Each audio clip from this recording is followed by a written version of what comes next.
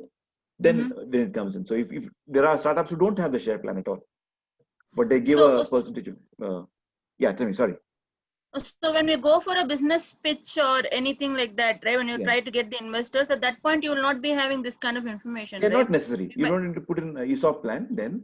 That's why one of the points that I mentioned initially is why you need to keep updating the business plan.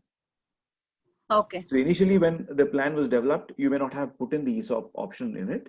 You may just have, say, I'll give out 10% of 10% share of the entire venture. I'll give it out as equity. Yeah. Okay. Different people. So even if there are to my staff and whatever as equity I give out, but as the startup grows and you start developing and you start envisaging different, when you start looking at your teams and start looking at growth plans and what should I say? I'm not able to get that word, but how basically their earning potential and all that, and then say, then somebody, then the CFO would turn around and say, no, I think you need to bring in the concept of employee stock options. Then the entire thing changes, which means that you have to go back and update your business plan. So this is basically what you're saying is to have an ongoing change on the business plan. These are the. I'm not taking ongoing, but I'm saying I'm talking about a general outline of a business plan. Okay. Now the outline, I put ESOPs here, but ESOPs may not be for, suppose you're starting a venture tomorrow, you may not have ESOPs. It's not 100% sure that you need to have ESOPs as part of the your plan. You may not have ESOPs at all. You may just have a team of 3 or 2 or 3, and you have a team of advisors who, whatever arrangements you've made in terms of settling their financial listing. Yeah. Right. So, but yes, like it has to keep, as you progress, the plan also has to progress, because your thought process after 1 year may change for whatever reason. Right. Yeah. Okay. Thank you. Professor, can you go back to the previous slide, Professor? The first one. This one? Yeah. Don't copy anything. Don't copy anything. I think obviously this lecture is going to be recorded, and I'll ask Professor Rajan where to upload this. I'll also upload this onto the LMS so you can access it. Okay, Professor. Okay, Professor. So yeah, so we've understood that. So and in the financial section, so under financial you have everything. Even like I said, even if it's going to be the amount of electricity you're going to use, amount of water you're going to use, everything needs to be estimated.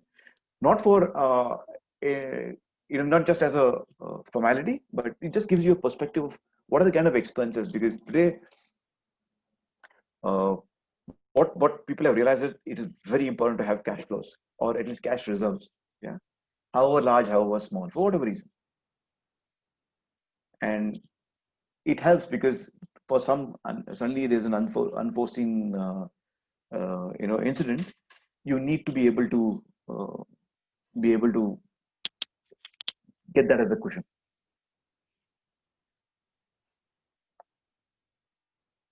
And critical risks, potential problems, obstacles, risks, alternative courses of action. So what are the potential problems? You may lose the team. There could be a technology issue. Whatever, there could be macroeconomic changes. There could be microeconomic changes. There could be changes within the company that could also pose a threat. So all of these needs to get documented. Whether or not it will happen, if it doesn't happen, fantastic. But if it does, then if any have thought through it, what is the alternative? In India, we are so prone to seeing bunds and strikes and all that. One day we'll just go. So if that happens, how much of business loss? How do I cover that business loss up? Can I cover it up over weekend sales or whatever?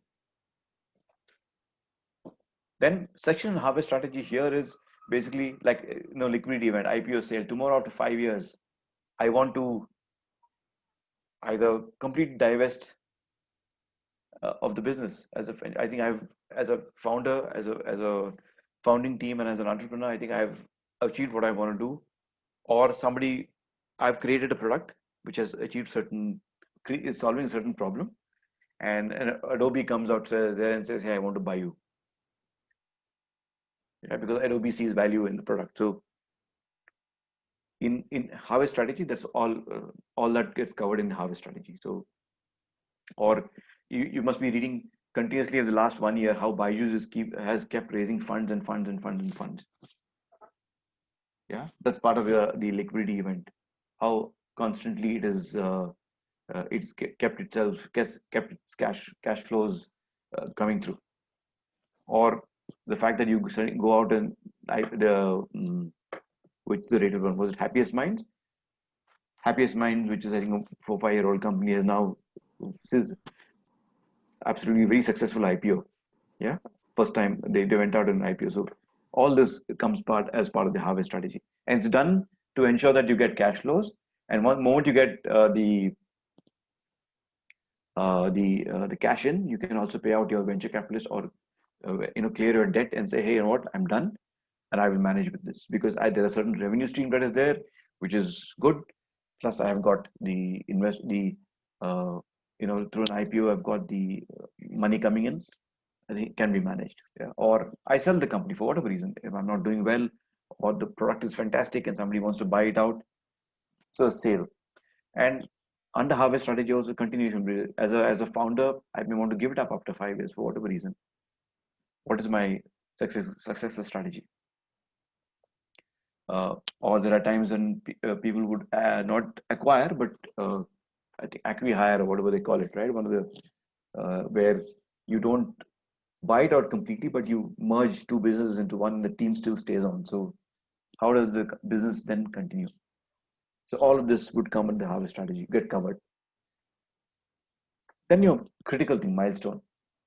What is the objective? How long will you take? Day 1, day 0, day 1, day 2, day 100, day 200, day 300, whatever. When do you want to complete certain milestones? When do you want to achieve? So if I want to achieve profitability, how soon, how fast? I want to get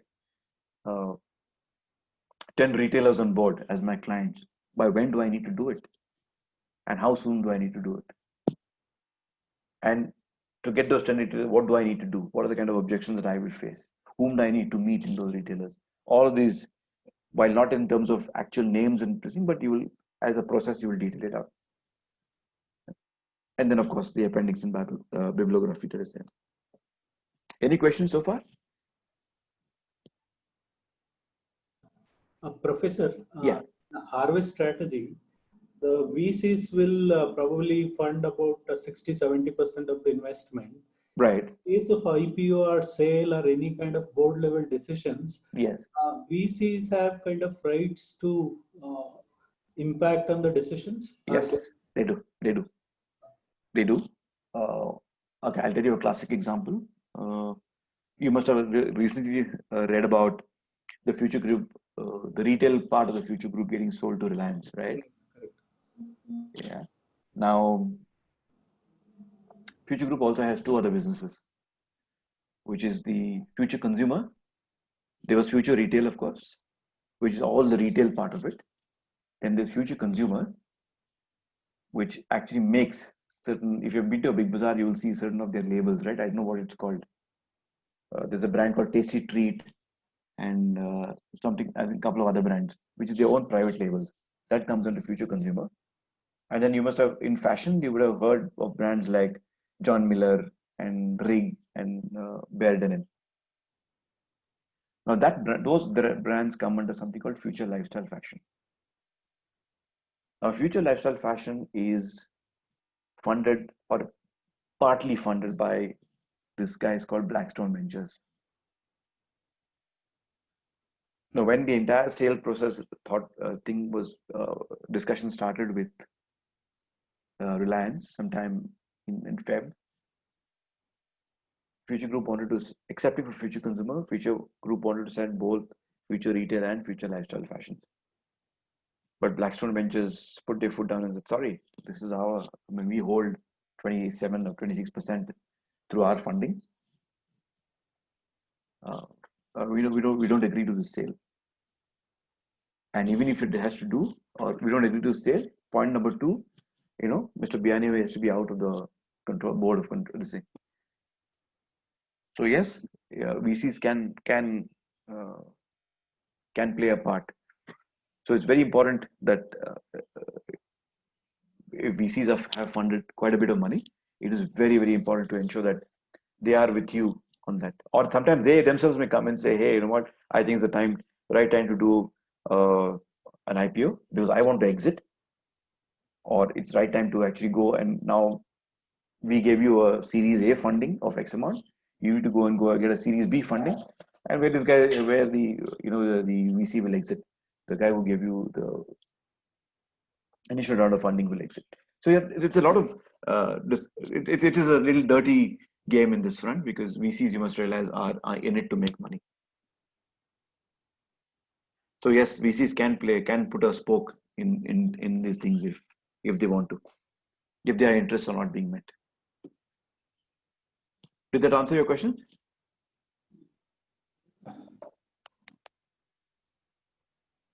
Professor, I have one question on when you are having, I mean, no, it's not necessary that all companies have to go, I mean, they will go and register in IPO at some point in time in their Correct. fund, right?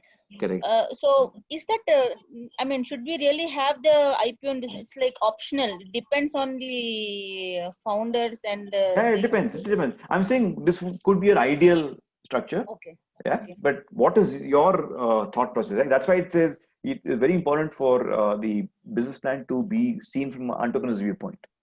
The entrepreneur may say, next 10 years, I'm going to run this business. Yeah, because this business is everything for me. Okay. Yeah, see, it depends on what the viewpoint is. Some may want to exit in 2 years, making a lot of money. Some may want to go the whole hog, say, and actually stay with the brand for about 10, 15 years. Yeah. Right. So it all depends on, but again, there are certain factors that could happen. Simple. I think Flipkart, they started at whatever 2006, 2007, and obviously both people who started the Bansals would have had this thought process in, I'm going to at least lead the startup for about 20, 25 years, whatever, right? But who expected suddenly Walmart to come and do a very aggressive pitch and buy them out? Right. Okay. And what did they do? They bought them out and pushed these guys out. Of course, they made tons of money. That's besides the point. But as a today they can't, because of the fact that they sold to Walmart. They can't set up because of certain clauses and certain agreements. They can only use that money to fund other businesses and then work as advisors or work as small venture capitalists by themselves. They can't go and start another Flipkart. Got it. Like even when Future Group has been bought, very clear in this thing that Bianis cannot get into retail for the next 15 years. Got it. Yeah. So there would be, when these things happen, there's a lot of, it is a little cut and dry.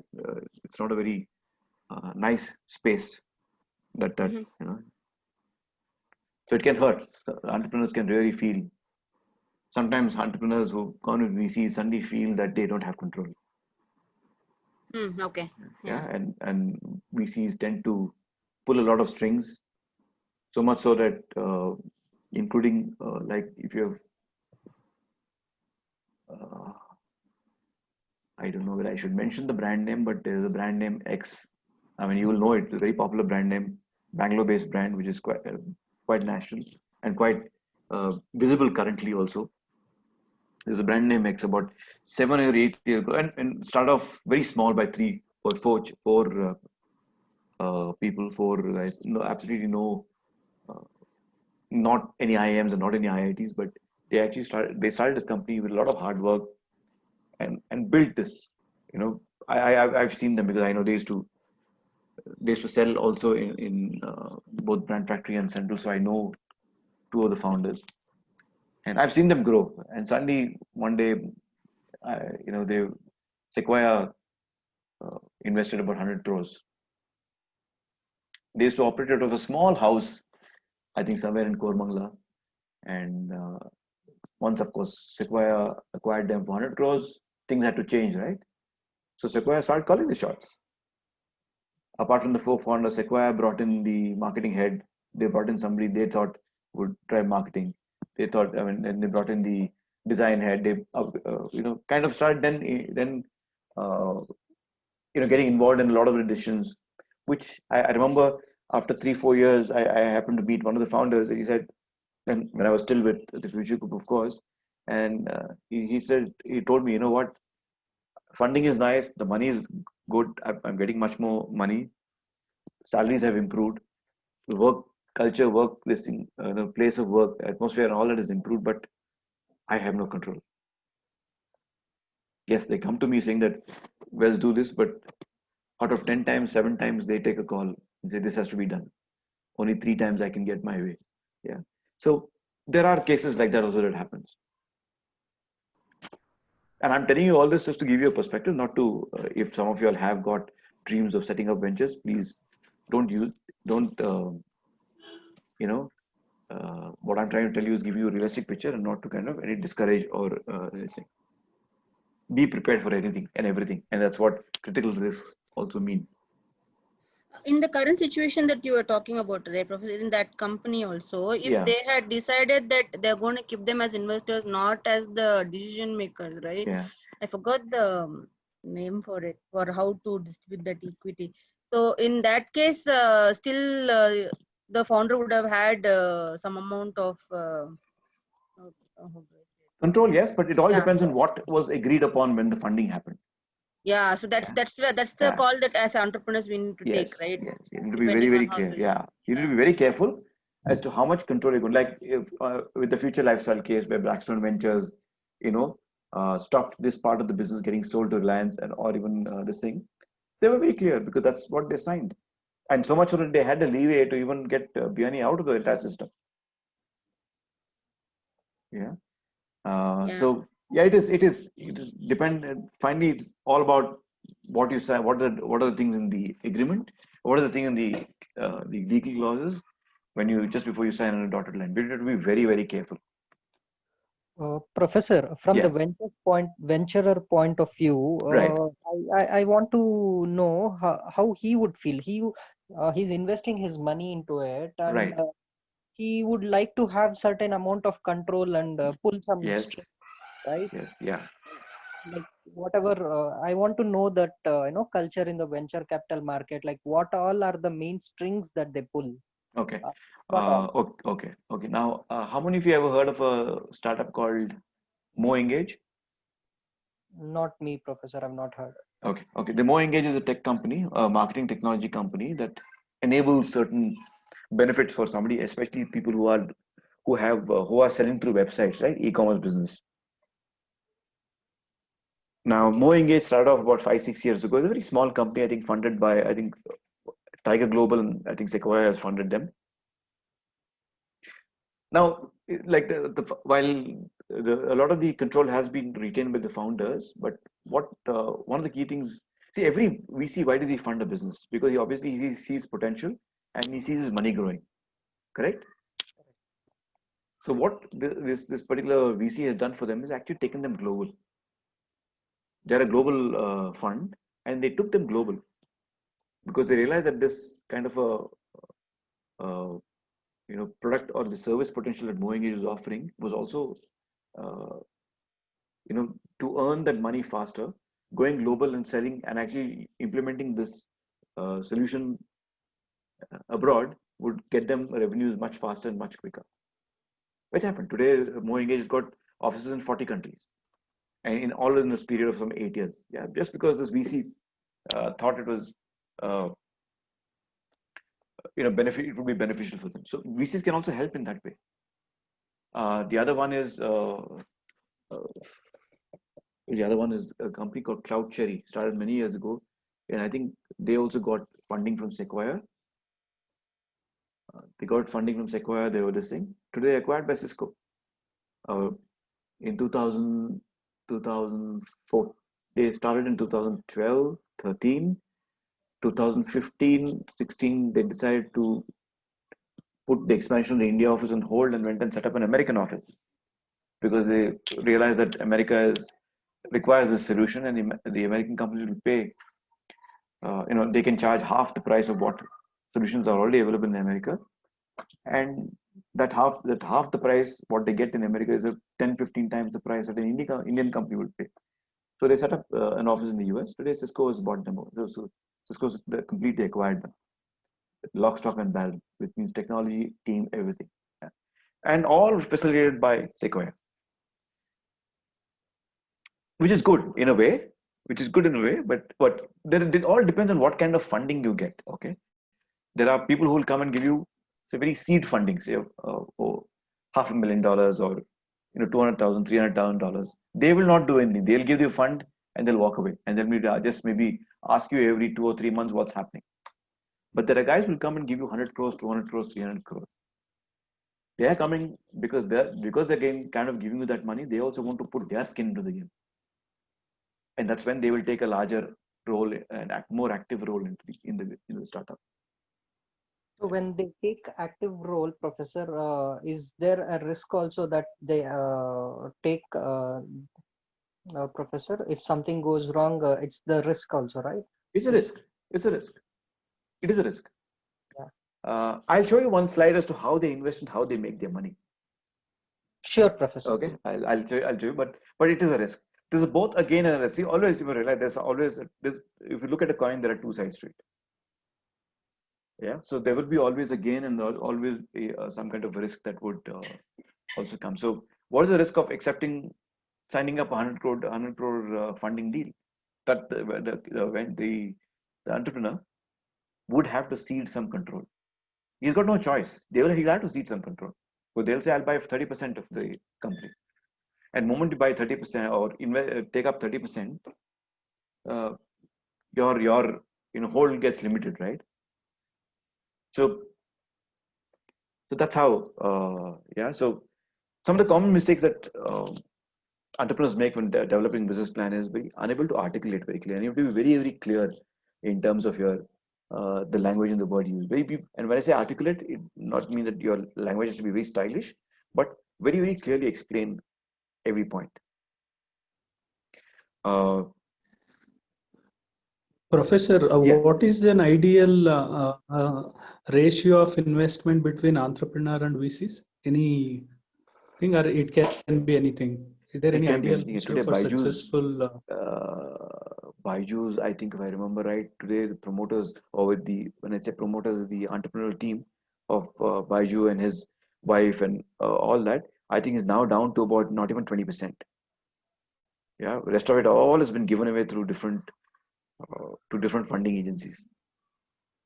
So there's no hard and fast rule. It all depends on how much of control you want. Obviously, most entrepreneurs would hold, and that's one of the reasons why in the Future Group incident where Blackstone came in, obviously Kishore Biani was wanting to increase his stake beyond 25-26%. So Blackstone and Azim Premji, I think Azim Premji funds, Premji funds or whatever they call themselves, both of them joined hands and said, "Sorry, we will not allow you to do this."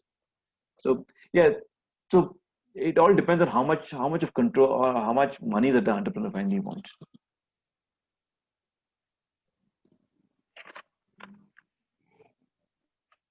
Yeah, you want me to explain any of these individual things, where it's a business discussion, what is it, or you're kind of clear? You want to go into, yeah, you're clear, right? Yeah. So some of the common mistakes that they do is they don't, articulate the entire thought process in the plan. You have to provide details. It has to be as detailed, while it has to be short, but it has to be as detailed as possible. If you're not able to,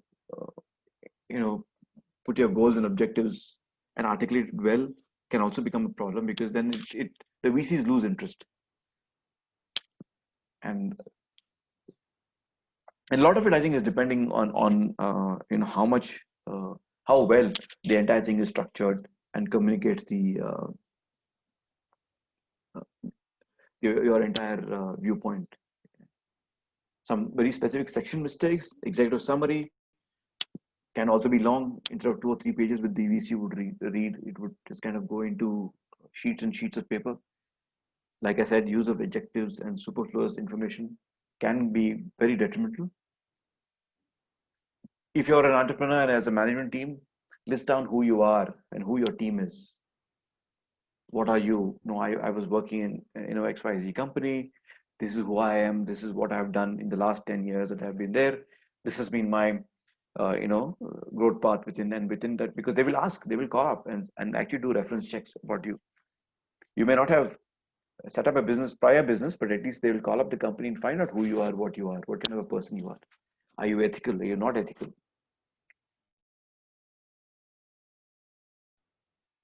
Don't never dismiss a VC, how big or large, how small or large the VC is. And like I said, VCs, depending on the kind of money, they will come and sit on the management team. They will also become a part of the management team. They may not take a very active role, possibly not all of them will take an active role, but they would be around, hovering around, just to see you're doing, you're managing the funds well and doing the right thing.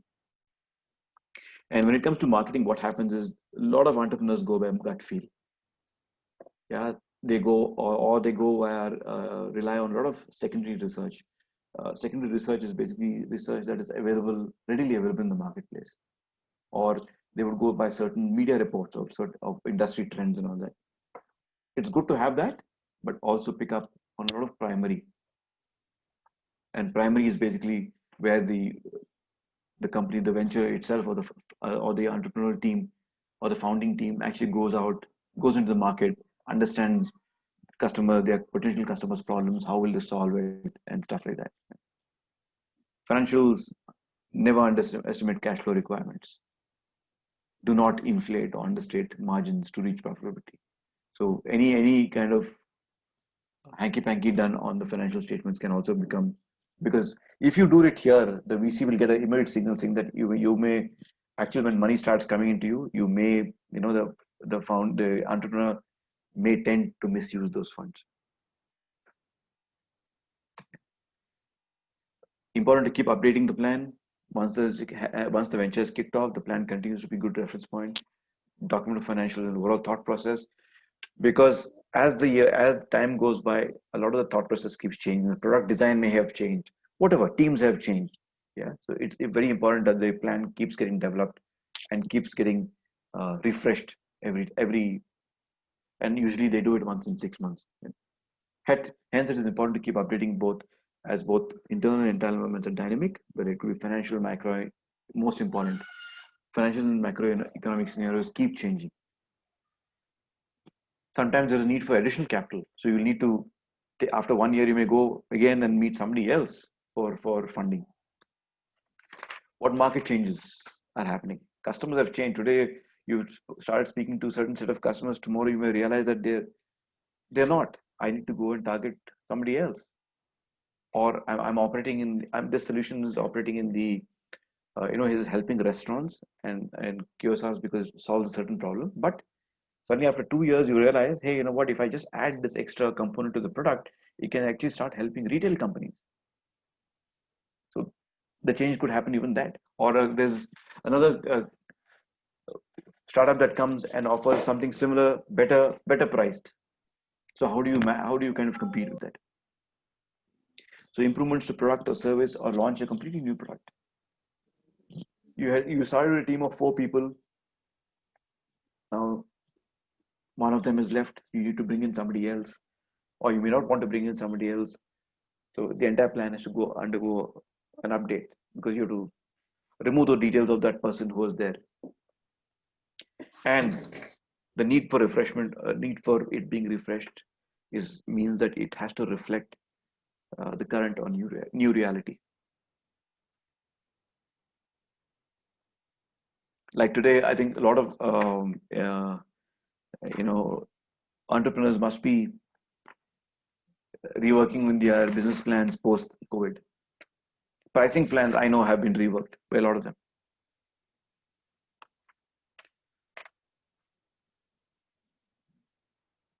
And lastly, the pitch. The pitch is prepared when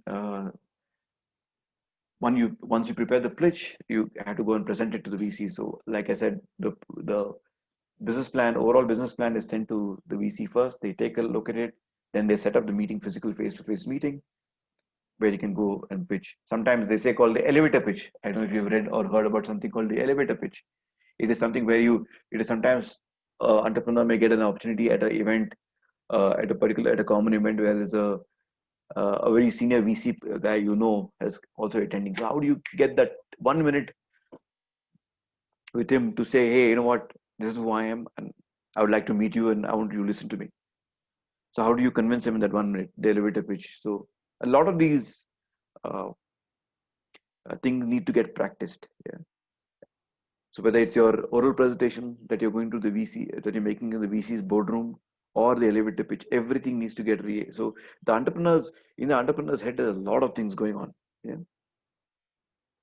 How are you going to deliver the entire pitch? The kind of body language, the tone of voice, the presence of mind, the attitude. How do you come across as very aggressive? And make a point and show your passion. Let your passion come through. What are the key words that you're going to use? Obviously, the laptop and the equipment and all that, which is very standard operating procedure. So all of it really, really, makes a sense. Makes a lot of impact. Yeah. So summary: a business plan is the Bible for the new venture. So however large a business is, irrespective, you need a plan. So even if you're starting something very small, even if one of you decides, say, I'm going to do something out of home, or one of you decides to say, hey, you know what, I'm going to give up my tech job here, because I have realized that I can, instead of focusing all my time to one company and earning a salary at the end of the month, I after 10 years of experience, I can use my skills and offer my skills to, say, 3 different companies where I can help them develop a certain module of the product. One doubt. Yes. So can you elaborate on the pitch point, Professor? What it actually mean? What are the main focus points on that? What do we have to put into it when we are presenting into it? Okay, pitch is nothing but now you have the business plan, right? The business plan is ready. Yeah. Now the pitch could be a complete shortened version of the business plan in 10 or 12 slides.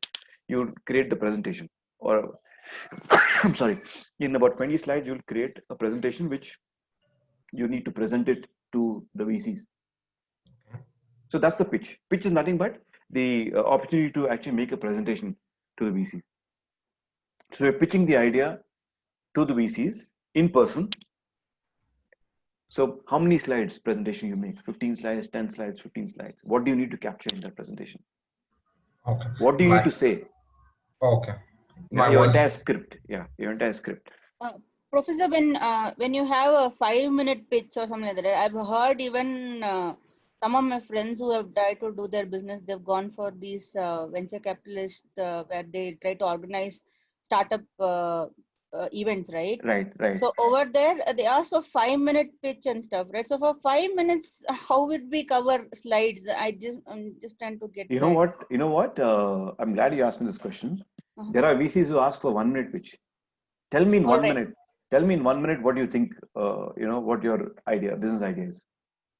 The reason they're doing that is not to say I don't have time. Obviously, they don't have time, but in that short period of time, they want to see what is your clarity of thought. What's your clarity of thought? How and how what's your kind of conviction that you have behind the clarity of thought? So would they be seeing like what's the vision on the product that Yes. they have? Okay. Yes. So what is kind of vision? So everything in the 2 or 3 minutes, you have to describe the vision, your viewpoint. What's the what the product is going to do, and just the fact that the way you present it, right? The clarity, the articulation, and explaining the entire thing to the VC in just 2 or 3 minutes is what will count. So for instance, let's say that before Paytm and all this Google Pay came in, when they tried to get into the market, yeah, when Modi said like cashless India, right? Yeah. So something like that, I see. Is that what they're looking for on the product? What I envision from the current year to 10 years down the line or 20 years down the line, something like that. I just wanted to. Cashless India is a benefit. Right. Right. So are we on a pitch? Are we going to go ahead and say that what's going to be the benefit of the product, or am I going to say like, how will my product evolve down the line from 10 years No, down what's the going to line? be a benefit? What is problem am I solving? Always. Okay. What problem am I solving? Now Okay. today, I'll give you a realistic example. Today, this particular startup that I'm consulting with, they solve one problem for the customer, right? Today, I'm going to slightly digress a bit. What is happening today? A lot of brands send SMS, right? SMS and emails. You must be receiving at least about 10-15 SMS a day, if not more. Yes. Yeah, emails you'll be getting. Some of it landing in junk, some of it landing in your inbox. How many of those emails and how many of those SMS do you even read? Maybe 0.5% of it. Absolutely, right? So this startup has realized that as a problem, and they realize one more thing: brands only spend that much time and effort to understand their customers. So you know what they go and say? We provide two benefits. One, getting a deep understanding of customer, and engaging the customer using social media channels. When I say social media channels, not your regular what most brands do on Facebook and Instagram, but actually sending out personalized communication. So if it is this customer, if I'm a customer of a particular brand, then I will, and if I'm buying only t-shirts from the brand, then I will only see t-shirts communication. How many of you, obviously most of you are shopping in Amazon. The moment you start shopping in Amazon, how many of you watch Netflix?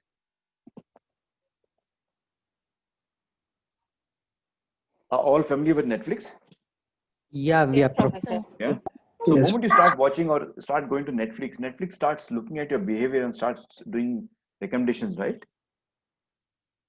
Right. If you're watching Yes. action movies, they will start telling you, giving you suggestions. Hey, no, watch this. Why? Because it is very similar to what you're watching. Or you can try and watch this, which is not exact, but feature. This is called recommendations, right? Recommendations or personalized. It's getting very relevant. What Netflix is doing is understanding you as a customer, and then suggesting certain things basis your viewing habits. So this is what this platform does. Okay. But from a shopping perspective, from a fashion perspective. So if I'm somebody who loves white shirts and blue jeans, and that's the kind of shopping that I've been doing with a particular brand. But the brand, what does the brand is telling me? And I don't shop on the weekend. I love white shirts, blue shirts, and denims, right? I don't shop on the weekends. I prefer shopping during the afternoons. I'm not a very heavy discount seeker. Okay. Now, what brands do? Brands are not doing any of this. Not looking at my behavior. They just say, "Oh, he buys jeans. Okay, get your favorite jeans at 50% off." And when do I get the SMS? Saturday morning. Will I go and shop? I'll not go and shop. You want I'm not a because weekend it's not shopper. your buying pattern. I'm not a weekend shopper. Yeah. So what this platform does is it looks at all these details and tells, you know what? Okay, Jiten shops on a weekday. He loves blue jeans, white shirts, and This is a shopping pattern. So on a Tuesday morning, I will get a communication, not an SMS, but I will get it on my Instagram. And I will get that image of a blue jeans and the latest blue jeans and latest white shirts. And they'll tell me, hey, this, because I'm a moderate discount seeker, there's a 20% code. Please take this. And this code is only for you. And only I can see it. Nobody else will be able to see that. So I can take that code and go to that brand and shop. Now that's what this platform does. I told you in 3 minutes, or at least I tried to concise in 3 minutes. Yeah. Now what VC is asking also is something similar. So it's just saying how I don't know how articulate, how clear I was in my thought, but that's how entrepreneurs have to be. They have to kind of train themselves to be that. You have to sell, you have to brief somebody in 1 minute to 30 minutes or 15 minutes. So it's very important. And they purposely do that to kind of test your thinking. Got it. Yeah. Got it, Professor. Thank you. Yeah. So some insights. VCs and regulatory bodies can be ruthless. VCs can be very ruthless. The plan can be criticized, rubbished. They can tell you will fail. You're a whatever. You're a failure. You will not succeed. They will ask you questions which possibly you've not even been heard. You've not even heard of in the past. While you try and make as many preparations as possible, but there may be questions that for some reason you can't even answer. Yeah. And a lot of these sessions can actually can be demoralizing. It does affect the confidence of the entrepreneurs, but it's important to pick oneself up, go ahead, improve, keep doing, because 10 VCs may reject you, but the 11th one will always come and support you. And VCs, and also what VCs do is they will test you. Maybe you've gone to a VC today, the first VC you met, he will throw you out. He will never fund you. But suddenly after trying for 7-8 times, the guy who you met first may actually call you back, or you may actually approach him with an improved version of your thought process and present to him, and he may fund you. Yeah. VCs are a network. However large or however small the VCs are, they are networks. So they exactly know what's happening. They may call themselves Sequoia, they may call themselves Tiger Global, they may call themselves something else. But each of them has their own way of sharing information. And so entrepreneurs who are first timers should also connect with other entrepreneurs to actually know what is happening and get a lot of learning from them on that space. Yeah. So one slide on how do VCs really earn their money. So suppose a VC has 1 crore in their kitty. Yeah. They've got 100 startups who've come and pitched to them. What they'll do is they will fund 10 startups. And each of the startups will give you a very different kind of investments. Some they would have given $500,000 rupees, some 1 million rupees, 7.5 lakhs, whatever. And across, depending on this thing. And over 3 years, you'll realize that just about 30% of those startups actually give them good returns. One of them will give them a return that is phenomenal. A couple of them will give them very decent return. The rest of them will fail. So usually VCs, when they give out say money, they will realize just 20% of their investments will actually turn out to be fruitful. The rest 80% is a washout. Yeah. So in a situation like this, 1 crore, or actually if you look, just remove the guys who are giving you more than 100% of returns, the VC is in a loss. But if you put that money in, the VC is ending up with a profit of 30 lakhs. Yeah. So this is how VCs work, or at least how the mechanics work. So somebody wanted to know how the VC thing actually happens, right? Yes, Professor. Yeah. So this is so some of the ways that they manage their cash flows. So that is why when they see they see a winning horse, they actually go and put not just money but even their effort into it, because they want to get the returns quickly. Yes, Professor. Yeah. So you want to take a 2-minute break and then come back? I think we just have about an hour left in the session. So, but a 5-minute break and then we join back again. Sure, Sure, Professor. Thank you.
Okay, let's go on to the next chapter or topic, which is part of the syllabus, is methods to initiate ventures. Basically, I think the title itself is quite self-explanatory. How do you start a company?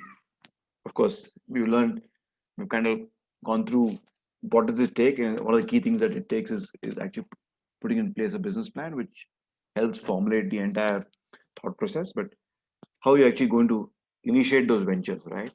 And just a thought, every large and successful company was once a startup. So even your Adobe's and your IBM's and HP's and Targets or anybody, Volvos of the world, were all startups at one point in time who were struggling to survive. Some of these successful companies were conceived in a flash of inspiration, unlike today, where there's a lot more thought process, where there's a lot of science involved. Earlier, people just started it, right? Apple started out of a garage just because he had an idea. Obviously, no clue of who is going to buy, how are they going to buy, and even if the product that they have designed will find a market or will create a market, will find the market. But actually, what happened was they created a market with the product. So one of those unique companies who had the potential, and they still keep doing that. So some of these successful companies were conceived in a flash of inspiration and planned on the back of a napkin in a coffee shop, which means that they didn't have a business plan, a thought, an idea, just possibly scribble down some steps and then and on a piece of paper, and then that's how it. Some of them took shape painstakingly over time in a basement or a garage, like HP or Apple or one of it. Some startups were created and then flourished overnight, while others achieved success only through a long series of painful fits and starts. The point is, every company that exists today began rather small. Yeah. So what we try and understand through this session is, how do you enter a business for any prospective entrepreneur? How does he enter business? What are the kind of approaches? What factors should be considered before getting to business? Does it even make sense to buy an ongoing business? What are the advantages and questions? And then franchisees, right? So let's try and understand what are the options that different for entrepreneurs. What are the options available for entrepreneurs? Yeah. So the pathways of entrepreneurs is very clear.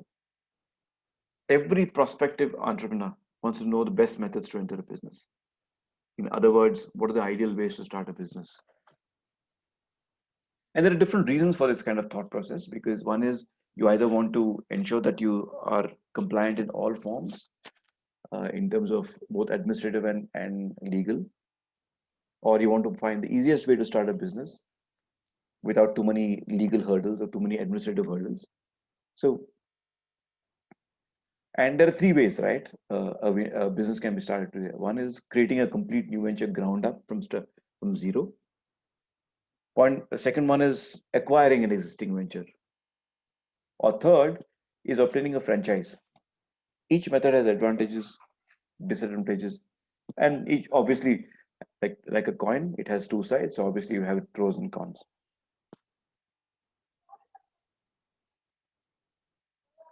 So creating new ventures, the best way to create a new venture is to develop or create something unique. This is just about 10-15% of the pie, where actually something that's built or starts or created something, there's something created very new. So companies like Facebook, Google, and all would come into this section. So even a company like which is in the news today, TikTok, also is here. Is created something very new, which is very unique, which is not there. And now there's a lot of copycats and other. I won't call Zoom here, because Zoom, even before Zoom, there was Skype and a couple of others. But Zoom came and obviously took it to a different level. Usually these ideas is something that is very unique and not offered, and hence will be in great demand. So next best is to adapt something that is currently in the market and extend the offering to an area that is unavailable. This is where Zoom operates in. there was Skype, there was WebEx, and maybe a couple of other video platforms, but Zoom came and actually improved the complete experience by offering something very different. They improved upon the current experiences and offered something new. And I personally have used Zoom, WebEx, Zoho, GeoMeet, Google Meet, and I think one more. And I think I still find Zoom to be the best of the lot. It's far more robust. It's very easy. I've used Microsoft Teams. I think Zoom beats all of them hands down. In terms of creating something new, that approach is called the new approach, and the second one is the new old, or the old new approach, or the new old approach, where there's always something existing, and then somebody else comes and adds, takes that and lifts it to another level. Not the same company, but possibly the same idea or the same thought. Yeah. So new approach. There's a lot of new things happening in the space anyway. Like every year you'll see new TVs being launched and new phones. I think this is the best. I've seen the best new phones being launched this time in the last couple of months, and the next month or so you'll have phenomenal phones being launched and at fantastic prices. Yeah? But these are all improvements over older models. The mobile phone, the smartphone has been around for a while now, right? But these are all improvements. So somebody is actually taking an idea and then kind of building on it and creating more value. Like the OnePlus Nord, which is available with a 12 GB RAM and 12 GB RAM and 256 GB storage with a pretty decent gaming chip, new gaming chip from Snapdragon, is available for 30,000 rupees. So to compete with them, Samsung is launching two models. One is I think the M51 and something else. Yeah, and Samsung is giving you some extra benefit which OnePlus Nord is not giving, which is the M51 has got a 7000 mAh battery and a very similar chip. So while the smartphones has been a concept that's been in use for some time, but the new phones are huge improvements, huge advancements over the previous one. But this is technically not new. New is really where something about creating something new and uniqueness, something that is innovative and also inventive. You must realize one thing: most new unique ideas are not produced by large corporations. Large corporations always tend to play it very safe, while companies like IBM and all of those have a lot of patents, but sadly, those patents are only reserved for their own in-house whatever, right?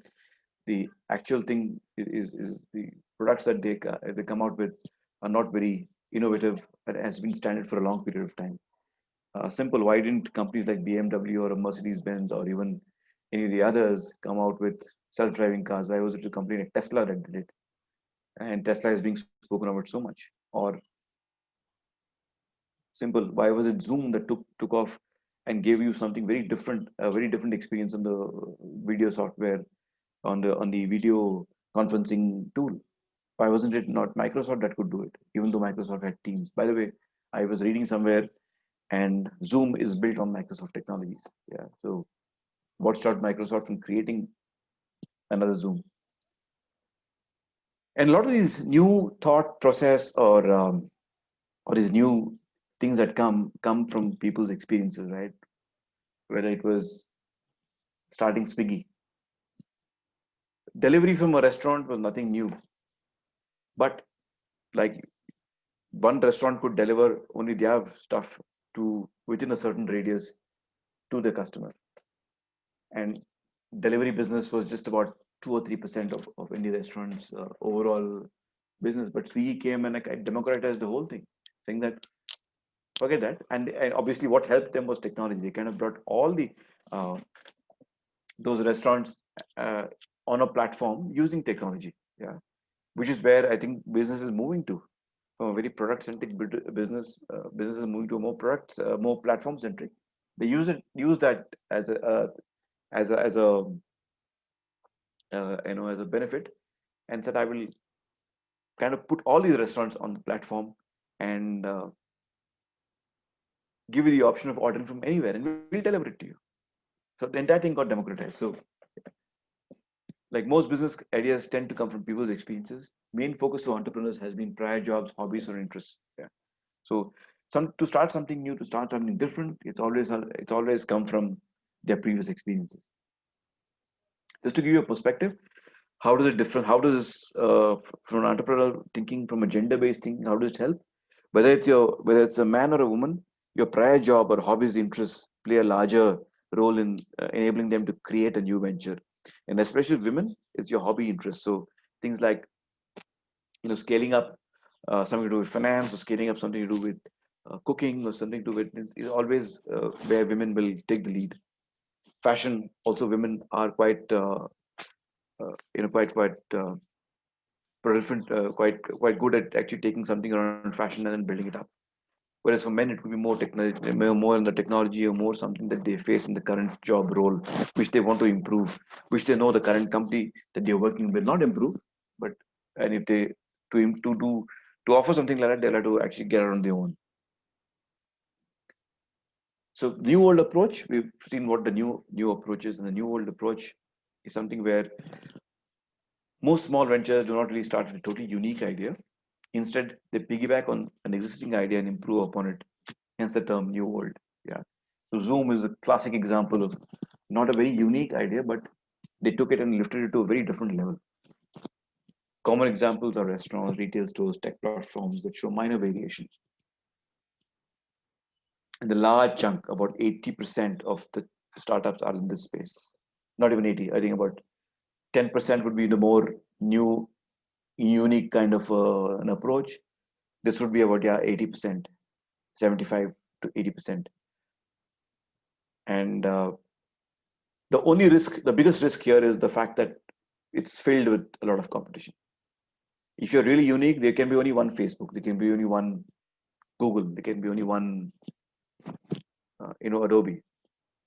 But in this, there's a lot of competition. There's only one Zoom. No, there's no one Zoom. There's a Zoom, there is Zoho, there is something else, is Microsoft Teams, there is Google Meet, there is Geo Meet. So there are a lot of options that somebody has got. But out of these, who offers you the best at what cost will matter.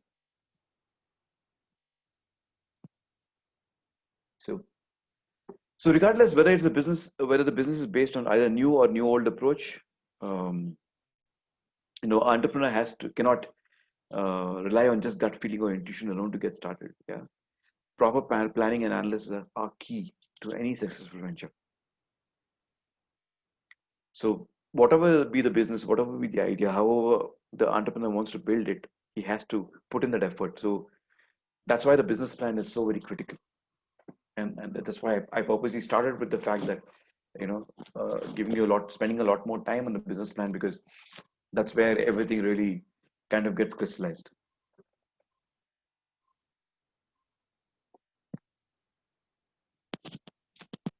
One way of, the other way of also establishing a venture is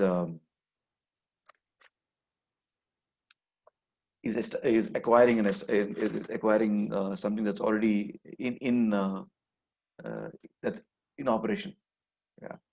If you, in the first case, what we saw is people actually taking up a unique idea and then setting up something from zero up, or you pick up an existing concept, improve upon it, and then launch it, which is again, but here, even in the new old approach, you're kind of starting from practically ground at a zero level.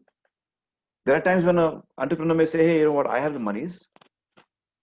Why should I even start something new? I can go and acquire something, which is what Byju's recently did because they wanted to offer that certain expertise on their online courses, but realized that instead of they themselves setting up, it was might be easier for them to go and acquire White Hat, and they did that. Yeah. And this is something that doesn't happen too often unless you have the resources or the money, and the reason why also a startup would let somebody else acquire it, the reasons could be very different. Yeah.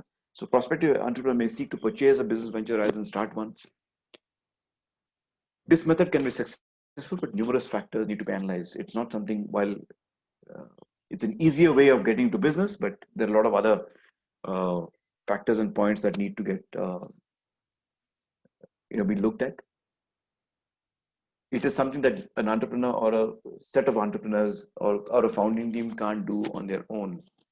They require a lot of advice from professionals. So even when Reliance was buying Future Group, I'm sure they would have had a regulatory authority, an audit body, and somebody else actually scrutinizing and evaluating and advising them on the whole deal. So some of the elements that are some of the features that go into acquiring business are some personal preferences. Obviously, there's a need to examine the kind of opportunities available. You evaluate the selected venture completely and ask questions. Personal preferences, because you may be thinking about an idea in say possibly a technology area, and you want to start one, but you realize there's already somebody there, but the financial resources are with you for you to go and acquire it. So if you starting it, you walk into at a much more advanced level. Entrepreneurs need to recognize that certain personal factors can play a role in for them acquiring their business, and then can use this as a choice so that they can play the game accordingly. So it could be the fact that these personal choices could be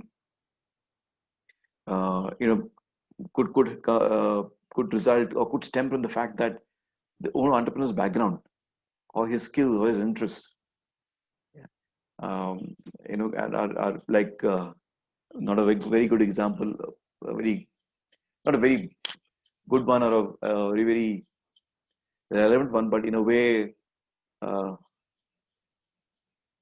how do you want, since you have a hobby of racing, how do you go and get involved in racing, right?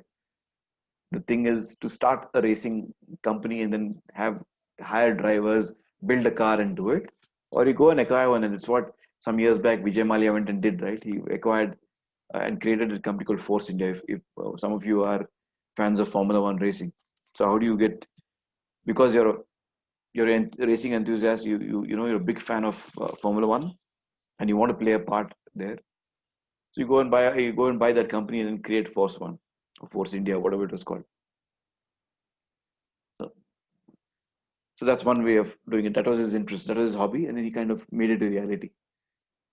But he didn't start from zero. It basically just picked up this an existing business and then built upon it. Sadly, not very successful. In addition, personal preference for location and size of business is also, like, depending. If I'm in Bangalore, then I would like to do something in Bangalore and buy a business out of Bangalore.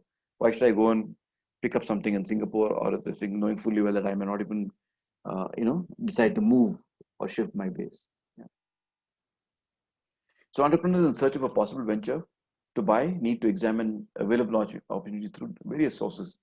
So it could be a broking agency that would come, or an agency like or a McKinsey or one of those guys could come and actually tell you, hey, you know what, must have gone and told, or somebody from one of these large consulting companies or advisory companies would have gone and told both Gianni and Ambani, saying that, I think there's a great opportunity for you to buy and become the number one retailer in India. Or would have gone and told Biane, hey, you know what, I know you've been looking to sell for a long time. I think the only one who can buy it, or the only parties who can buy it, are X and Y. So bodies like these could come and help. The other way to do it would be through newspaper ads, something that you see on the paper. Sorry, can you please mute?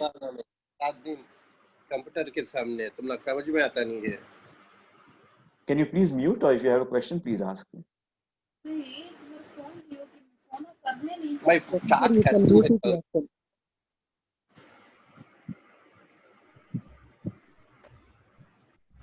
Professor, you can mute everyone, Professor. Yeah, I'll do that.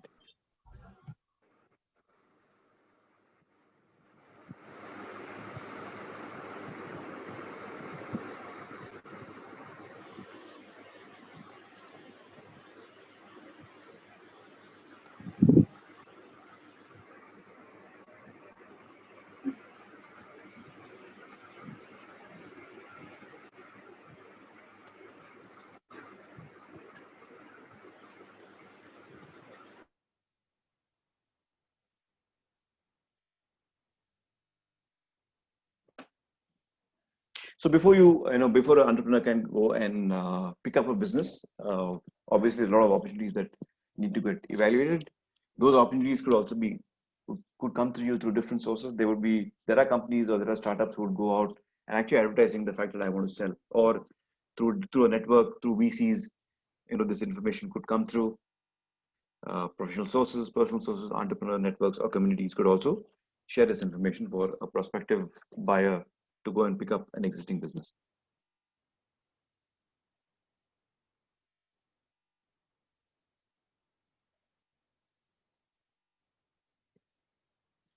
The advantages here is the advantage of actually picking up an existing business.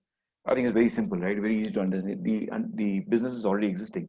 It's an operation. There's no need to go through all the rigmarole of setting up a team, putting the business plan in place, going and pitching it to VCs. All that, the preparatory phase is really avoided. And with the new owner or a new business head coming in, possibly that venture can become even more successful in what it is. Or if it is something that's failing and verge of closure, but the new buyer thinks that there's potential, he can actually take it to and make it successful. Like I said, time and effort in actually setting up the entire thing is avoided. And depending on what stage the business is at, one may actually get a pretty decent price. It can actually be much lesser than what it could actually cost you to set up a complete new venture completely. But before somebody goes and buys an existing business, there's a lot of factors that need to get looked at. One of the biggest thing is you need to evaluate the entire venture, right? Once you've identified what the venture is, and once you've gone through certain basic information, there is a need to really go and study this venture in depth before the actual transaction, the actual deal is closed. So the evaluation could be around different heads, but usually done anything. I mean, even if you're today buying even if you're buying a car, whether it's a new one or a used one, you will still go and do a bit of due diligence, right? You want to know, you will test the car, you will drive the car, you will check it out. If it's a pre-owned car, you will possibly take somebody who's good at, understands the automobile mechanics, and go there, get that person's perspective. So similarly, I think if somebody is buying a business, they need to do that. So startup, to ensure that even before the business is purchased, you need the problems, any kind of problems that one could foresee will be taken care of. Yeah. So as old owners, as somebody who started a business, there would have been certain problems. So understand those problems, why they occur. Yeah. And so basis that, does the business need new funds? Does the business need, can the old owner sell it at a much cheaper price than what is this thing? At what is being quoted on, and does the business give you an opportunity to even launch new products and stuff like that? But buying an existing business also comes with its own disadvantages. It could be that the previous entrepreneur, the actual owner, the current owner, may have created fraud, or may not have been the right person, or has a product which is peaked and is not finding any more, not able to expand its footprint. So there are a lot of pitfalls that would also be, that can come up, and then there is a need for this evaluation. Some of the factors that need to get evaluated are the business environment. Where is it? Yeah. Where is it operating? Where is it located in the present times? Who are its current customers? From a financial perspective, what are its profits, cash flows? What are the kind of sales it is doing? Overall operations. Does it have any assets? Factories, inventories, does it have its own, does it own its office, or is it rented an office? What kind of furniture, equipment, fixtures? Are there payments pending to be received? Do they have any copyrights, their patents? anything and everything. I think we just what are the kind of customers that they already have on their roster? Is it what are the kind of overall perception that potential customers have about this brand? So a lot of questions uh, have to be asked, unfortunately, when you're doing that, because you are the new guy also is putting in a lot of money, obviously not his own, because he's also bringing in the new owner also must be bringing in a lot of funds from external sources. So some of the questions that one needs to ask is, why is the business being sold? Yeah, what is the problem? Is it on a loss, or is it that the current entrepreneur is not able to take it forward for whatever reason? Yeah. Is it that though there is an issue with the current if it's funded, and there is an issue with the VC who's funded it and the current owner? The physical condition overall, the business good enough to be scaled? Can the business expand? Does the business need to undergo a restructuring? If it has inventory, what is the kind of inventory? What are the state of the company's assets? Your total number of employees that it has, is it overstaffed, understaffed? Should the employees remain, not remain? What will happen? Who is the competition? Who has been the competition? Will there be new competition coming in? And the books need to get checked, right?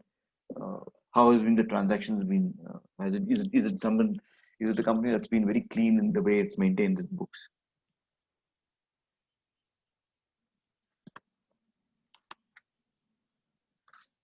Then comes obviously, once you've done all those questions, then you come and then the new owner would actually start looking at, if you for any instance want me to go and explain any point in detail, please stop. Yeah, please stop me and ask. So once somebody wants to buy a business and he's asked those questions, there's collected all that information, then you start negotiating. If there's an X price quoted in it, why should you pay the X price? Yeah, because according to you, the business, it should be X minus Y. So the negotiations really would start depending on what you think, what the actual owner thinks, where the business is and what potential it has, and where you think the business is at and what kind of potential it has. Obviously, anybody would also like to get it as a slightly lower price and then build on it and take it and grow it much further. So negotiation process involves a number of factors, things like information, time, pressure, how soon, how badly does the current owner want to sell, how badly does the VC want to just let go of this business because it's not giving him or her any returns. And this is where I think information plays a very vital role. Yeah. And it's very important for a buyer to really investigate and see every possible source, whether it's both formal and informal. And when I say informal, is talking to current employees to see what is the mood in the company, talking to apart from the fact that from a formal perspective, you will check books, check the statements and stuff like that. So the time or timing of the buy can also make a difference. Yeah. How soon? Do I want to buy it tomorrow, which means that I have to pay a premium? Does the guy want to sell it immediately overnight, which means that he will not get a good price for it? So having a little more time obviously is beneficial for both parties.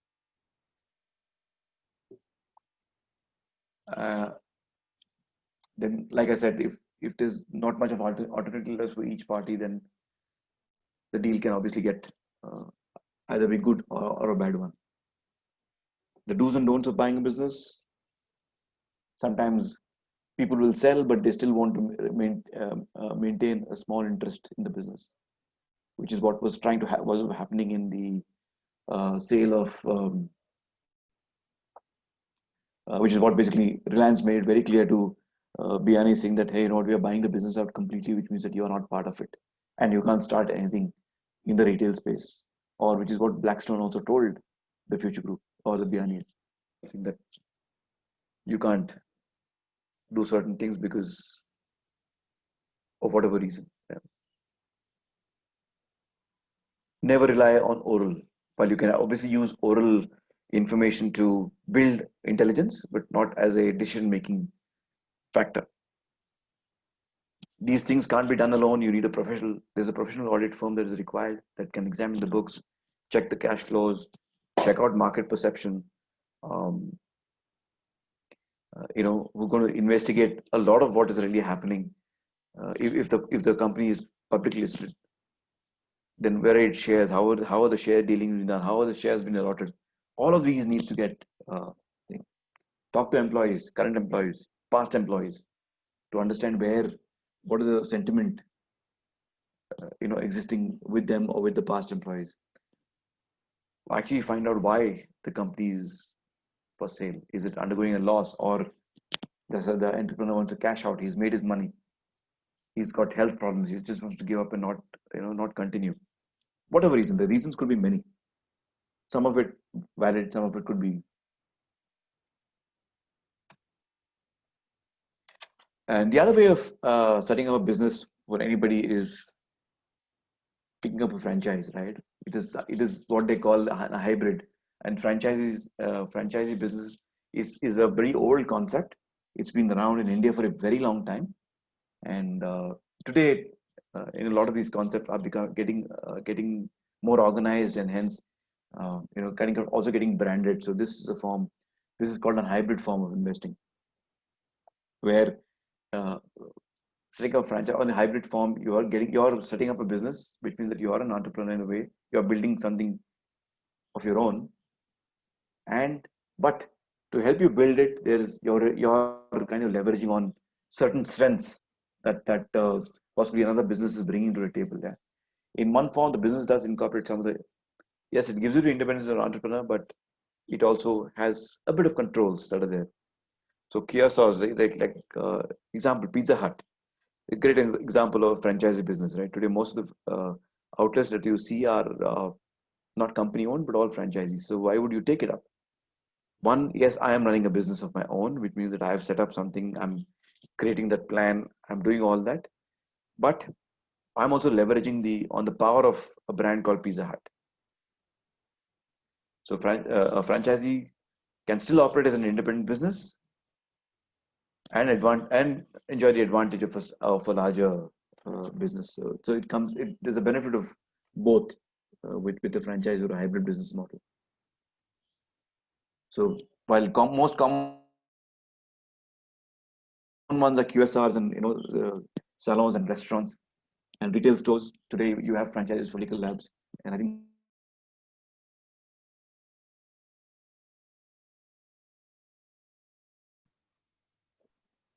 Professor, we lost you. Okay, what was the point that you lost me at? Just 3 seconds or 5 seconds before. Okay. Okay. So I was explaining some of the easiest businesses that get picked up as franchises are QSRs, which is basically like McDonald's or Pizza Hut, Domino's, or your beauty salons, are all mostly franchisees. Restaurant chains, retail stores, things like maybe a Fab India. Some of those chains can have franchises around. Below, I think Fab India is all 100% company owned, but medical labs are also becoming franchisee owned. So you can actually pick up a licensee for, say, possibly one of those large, well-known labs and set it up in an area where possibly there's no, a testing lab available. While the advantage is the franchisee can operate as an independent business, and also enjoy the advantage of it being a national player. Yeah? So there's a dual advantage in a model like this. But so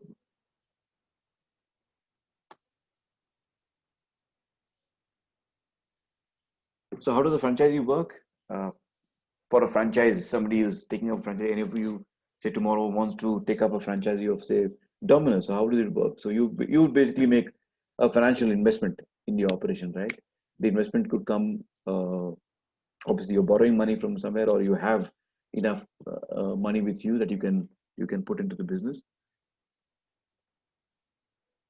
You will get a standard inventory as part of the franchisee operation. you'll have to maintain a very specified quality of performance. So there'll be a lot of SOPs, what's it called? A lot of standards that the franchisee has put in place, which needs to be adhered to. Usually franchises, you pay a fee, a pretty large fee upfront, and a percentage of gross revenue is shared. Or depending on how it is, you could have an outright purchase where you just put in a fee and then there's no revenue shared, and you keep the revenue for yourself. And it is a continuous business relationship, so it's not something that's that's done. It's a one-time thing. It's something that you'll keep constantly engaging the franchisee with. So, and for a franchisor, say suppose it's Domino's and you take it up, what does Domino give you? Domino's gives you its name, right? The logo, the SOPs that they have. They will also help you select staff, standards, the interiors, the logos that they use, the design of the entire facility of the outlet, professional training, help you with getting those the systems, the tech equipment that you need to put in place. They may also give you, some of them could give you part financial assistance, and definitely marketing assistance comes on board. And there's a constant interaction to provide you guidance, aid, training when they launch a new product or a new offering. Obviously, training around that, designs, marketing collateral around that. All of that is what a franchisor really offers a franchisee. Yeah. The advantages, I think it's one is easier. It's an easy way. Investments may not be as much, and the good thing to do is if you get a good name, good brand name to associate with, a lot of roadblocks or bottlenecks are kind of done away with. And if both the franchisee and the franchisor has got a proven track record, nothing like it. It only helps the advantage. If you're associating with a brand like Domino's, obviously the franchisee fees will be very high. At times, just like the way the VCs would control startups, a franchisor also can end up controlling the franchisees, and it could result in a lot of bad blood. Unfulfilled promises. The franchisor may say, no, you know what, I'll spend 100 crores in advertising, but actually end up just spending 10 crores. So, which means that it's not helping the business. No proper support, either to training or in whatever form. So how can an entrepreneur really evaluate certain opportunities? Yeah. One is obviously you need to really decide if it's a good deal. If I'm going to put in X amount of money picking up a Domino's franchisee, then what are the kind of returns I'll get? Where do I set up the franchisee? What location? What are the kind of footfalls I'll get into it? How will the company help promote this and promote especially me, so that the neighboring locality starts calling up and ordering? How many people I need? What are the kind of costs going to be involved in that? Yeah. How much of training help can I get? So there's a lot of, obviously, even this any method that you are investing any business in, there's a lot of questions that need to get answered. Yeah. So I think that's about it in terms of the two chapters for today. So any questions that you have, please go ahead and ask. Professor Kumar here. Yeah, Kumar, nothing related to the subject as such, but then I have a question with respect to the assignment that we have. Right. In second assignment. I know that LMS, the date has been already lapsed, but then the syllabus is only being covered today. So what is the plan around it? How do we take this forward? Yeah, I think Professor Sriram has got a session with you today afternoon. He's going to discuss the assignment in specific. I think, okay. Yeah, so I think you'll get an extension for that. Okay. I thought you will be taking over. Okay. No. He's asked that because I think he had given you the assignment. Yeah. So he's asked that. Yeah, Professor. Here's Smita here. Yes, Peter. I have a question regarding not to the assignment but to the subject. As you said, the elevator pitch when we speak, it has to be within 1 minute. We have to give the best of the product, whatever we want to deliver, or what is our product. But is it a realistic thing that is possible to cover it within 1 minute? Because I mean, just because it is a unique product, sometimes we try to bring up unique product, or we are new to the market. I mean, how what would you suggest, like how we can, on what we can focus when we do the elevator pitch, if it's a unique product, or what should be our focus point for the thing? Okay, the focus point usually is in an elevator pitch is, see, when do you do an elevator pitch? Firstly, understand, yeah, an elevator pitch is done when there is no formal meeting fixed between the person you want to pitch to and yourself, right? Yeah. And obviously you have that little time, you have a small window where you need to go and ensure, because the other person, gentleman or whoever it is busy. So you need to get that attention, because he's got too many things happening. There will be 10 others who are vying for his attention. Yeah. So how do you, in that 1 minute, or I mean, it could be 30 seconds, it could be 1 minute, it could be 1.5 minutes, whatever, catch his attention by giving him the relevant information. Here is the relevancy. So it could be a unique product, but the way you position it, the way you tell it to him, should be in such an interesting way that he knows, he says, yes, you know what, I think let's talk. Yes, sorry to interrupt, Professor, but just can you please help me with an example? I'm sorry to be so specific, because I don't generally understand this, because I had done also project. How do I give an example? No, the question let's is, take an example of Colgate, okay? Okay. A very small example. So when you try to cover it in 1 minute, what could be the best, I mean, what you can capture the best, like, as Okay, Colgate. I'll try, but okay. Okay, what is Colgate? What is the product? Colgate is the toothpaste, right? It's supposed to freshen your breath. What are the benefits of the product? Freshen your breath, make your teeth white, whiten your teeth. But there are so many competitors again, we have to also Yeah, think. no problem. But suppose you go out, okay, suppose you have to do that one 30-second elevator pitch, and you got to go and tell somebody, hey, I have this product called Colgate, which is very unique and very this thing. Mm-hmm. So possibly you can go out and tell him, hey, you know what, I can make you smile even more better. Yeah. Yeah. Now, when you say that, yes, say, or make a statement like that. Yeah. Will it get his interest? Yes, of course. Say, how can you make my smile better? Yeah. Or yeah. So maybe something like that. It could, and then when he gives you that window, you then say, okay, hey, this is the product, and this is what it can do. And the other question is it always necessary to have a like, can we also have a product of futuristic view, like it might not yield you results, or it might not yield you profit in the next 1 or 2 years, but once it is in the market, and you the product is well positioned and placed, then maybe you can receive the profit after some time. Is it okay to go with a product like that? That's how it is done. That's why you have startups, right? The entire basis of starting up, and especially technology startups, is that what you're designing and what you're doing is something that is solving a problem that's happening now, or could happen, or may happen in a year's time.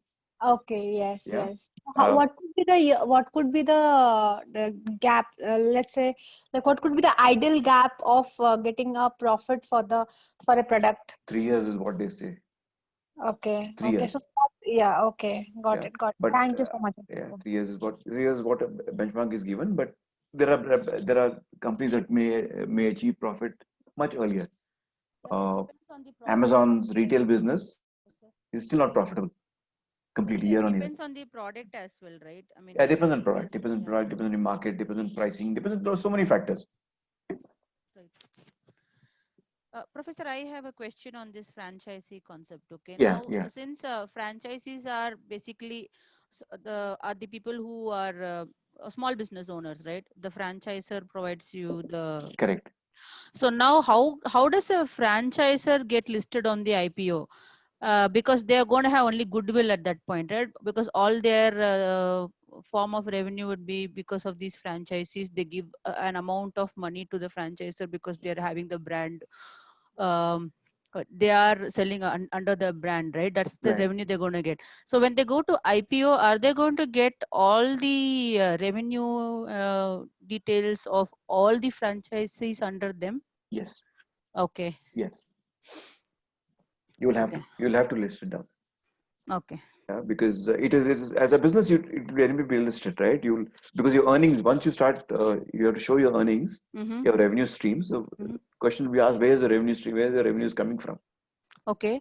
And what about the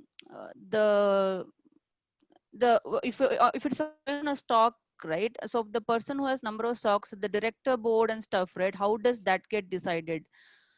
I know for a normal company, but I'm just looking on a franchisee. How does it behave? Will it be similar to? Could be similar. No, usually for a franchisee, it's individual, because one person will own it, or maybe two people would partner and then pick up that franchisee. No, that's the franchisee, right? The franchisor who's giving you the, for example, Domino's, for instance, right? Yeah. So the original Domino's owner or the founder or the company owners, right?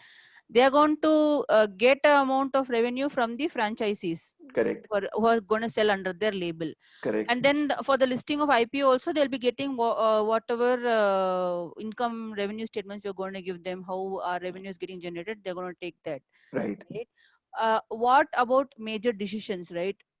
Selling off the company or selling off the brand itself to another. Who has the precedence?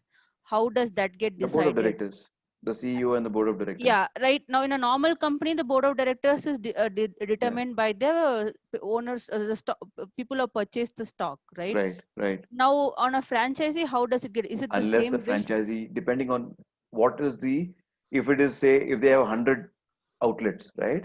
Now all the 100 outlets could be owned by 100 different franchisees. Right. Correct? Or it could be one person owning all 100 outlets. Right. Or it could be 50 people, or it could be say 60, where 50 is 50 individual outlets and one person owns 50 outlets. Now in situations like this, where there's a large franchisee ownership, then that person does have a say, but need not. While he has a say in the he could have a say in the marketing and the the business, more from a revenue point of view, he could have a say. But if today Domino's wants to sell its business to Subway, for example, or they want to buy Subway, now the only thing that the board of directors and CEO will do to his franchisees is saying that, this is the thing, we will not be, we have decided to sell our business to Domino's. Okay. And what we have done is the same terms and conditions will continue. And is it possible that once assume that the company which is in franchisee mechanism, they get sold, and the other the person who's buying it or the group that is buying it, they don't want to run in this particular fashion? Is that kind of scenario possible? Yeah, they'll buy out. So they'll say, come and tell the franchisees, I'll buy you out. So I'll give you back your investment left, whatever you put in. Okay. And maybe in 1 year, for the next 1 year, how much of revenue profits you will earn. So I'll pay you and buy you out completely. Okay. So I become a cell-phone. That can also be done. Okay. So that again is looking at the mode of sale contract, is it? Mode of sale contract, or how do you, how much of money do you have, or how much of the money does the brand want to put in, and okay, they have the benefit obviously of making it completely all of them company owned, right? I don't know how many of you have read, but there's this problem that was running between McDonald's and the guy who was running the North operations. It was, I think, finally they went out of court and arbitrated and settled it, but exactly something similar. One guy was having the licensee for McDonald's for the North and the East, and he also owned a lot of the outlets. I think about 20% of the outlets was owned by him. Okay. And he took McDonald's to court because of some clause or something that McDonald's wanted to do. They didn't want to sell, obviously, but there was some some things that went wrong. So he actually took McDonald's to court and went for a long time. Yeah, but 2 years back, a year back or 2 years back, they finally settled. Not much in his favor, of course, because McDonald's. I think the decision went more in favor of McDonald's. I'm not able to figure out that guy's name, but if I can get, I'll try and send that for the information. Sure, Professor. Yeah. Thank you. So any other questions? Otherwise, we'll end up. I think it's already 12:30. I don't want to take too much of your time because I think next class is 1:30, right?